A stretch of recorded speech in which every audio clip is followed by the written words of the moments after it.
Dengan 60-70% bagian tubuhnya terdiri dari cairan, air bersih menjadi kebutuhan yang sangat vital bagi manusia.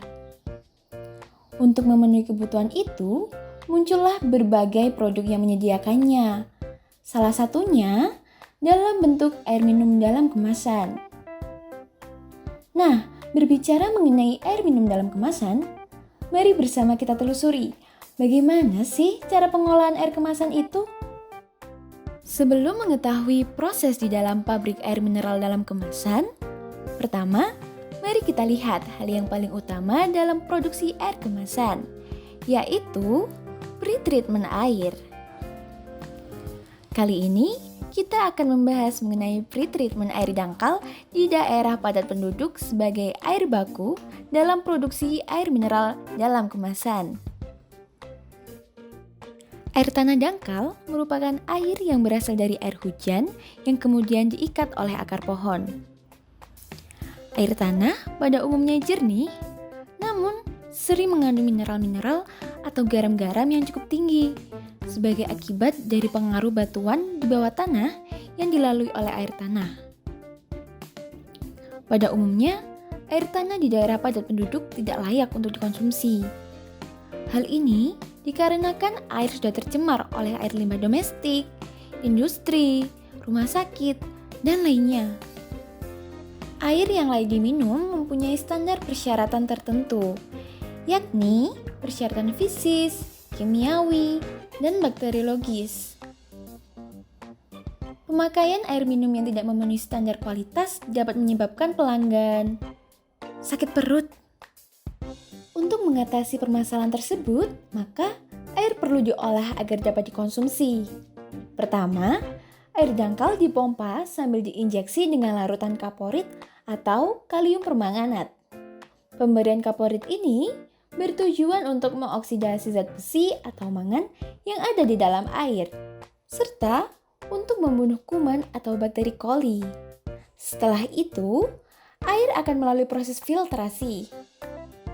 Filtrasi pertama menggunakan filter pasir yang terdiri dari batu kerikil kasar, kerikil halus, pasir silika kasar, dan pasir silika halus.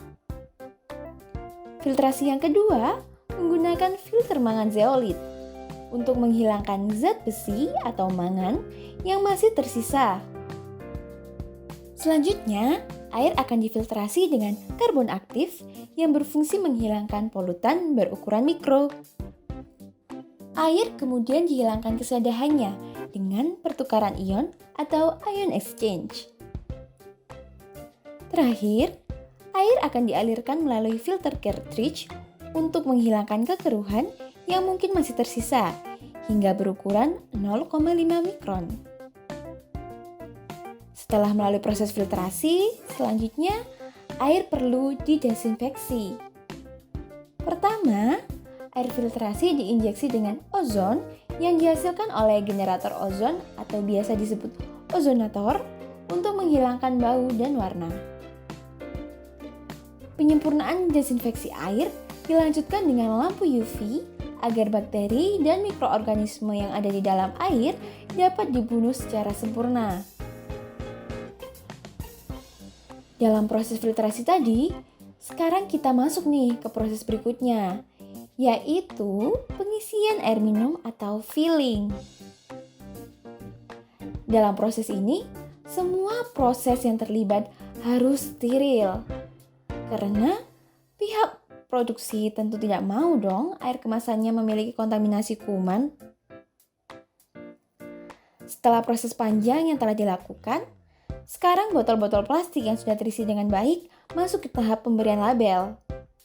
Pada tahap ini, pelabelan dilakukan menggunakan mesin untuk mempercepat laju produksi.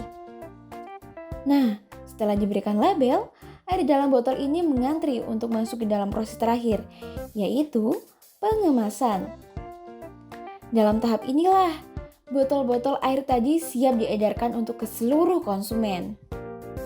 Eits, namun sebelum disebarkan ke seluruh konsumen, air minum dalam botol-botol tersebut perlu dianalisa kandungannya. Parameter yang digunakan sebagai standar kelayakan air minum ada 6, yaitu pertama, diperlukan adanya analisa tutup botol. Tutup botol harus dipastikan pas ukurannya dengan botol supaya tidak ada ruang di antara tutup botol yang dapat menyebabkan kontaminasi. Kedua, tingkat pH. pH air minum pada batas normal yaitu di antara 6,5 sampai 8,5. Yang ketiga, yaitu analisis TDS atau Total Dissolved Solid, yaitu jumlah padatan terlarut dengan kandungan maksimal yaitu 1000 ppm. Yang keempat adalah konduktivitas, yaitu kemampuan air untuk meneruskan arus listrik. Baku mutu air minum yaitu sekitar 42 sampai 500 Siemens per cm. Selanjutnya adalah analisa kekeruhan atau turbidity, di mana ambang batasnya yaitu 5 sampai 25 NTU. Dan yang terakhir adalah total plate count atau TPC, yaitu menghitung jumlah koloni yang terdapat di dalam air minum. Air minum akan dianggap layak apabila jumlah koloni kurang dari 100 koloni per mililiter. Dalam menentukan harga jual produk, kita perlu melakukan analisa ekonomi terlebih dahulu. Air minum dalam kemasan diproduksi di Kota Malang sebanyak 10.000 liter per hari dengan produksi 320 hari per tahun, sehingga didapatkan kapasitas produksi sebanyak 3.200.000 liter per tahun. Total biaya produksi adalah sebesar 1,25 miliar rupiah per tahunnya, dan total harga peralatan sebesar 23,6 juta rupiah.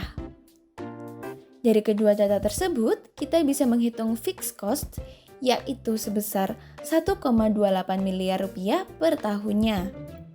Biaya variabel per produksi sebesar 1,16 miliar rupiah per tahun, dan total cost sebesar 2,44 miliar rupiah per tahun.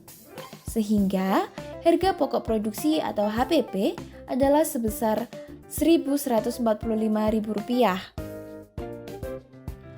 Harga jual kemudian ditetapkan sebesar Rp2.500 sehingga laba produksi sebesar Rp1.354 per produk.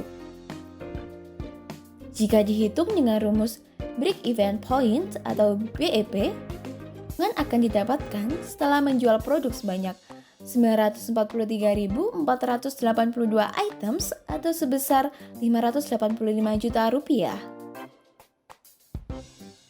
Nah, itulah proses dibalik proses pengolahan air minum dalam kemasan dengan bahan baku air dangkal di daerah padat penduduk.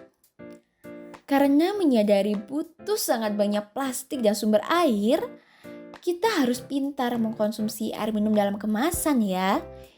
Jangan sampai bumi kita penuh dengan sampah plastik. Karena kesehatan itu mahal, jangan lupa ya minum air putih setiap hari.